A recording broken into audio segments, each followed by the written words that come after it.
নমস্কাৰ, মই শীতলা। মই নিজে লিখা গীতটি নিজে সুৰ কৰিছোঁ আৰু নিজে লিখিছোঁ। এই মিউজিকটোৰ লগতে মই গাবলৈ খুজিছোঁ। ফ্ৰেণ্ডছসকল, মোৰ মৰমৰ ৰাইজসকল, কেনেকুৱা গাইছোঁ আৰু কেনেকুৱা সুৰ দিলোঁ আপোনালোকে চাবচোন, মোক ক'ব প্লিজ।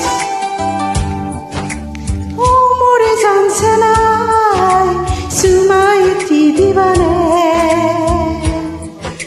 ও মোৰে জানছে না মৰমত মাতিবানে,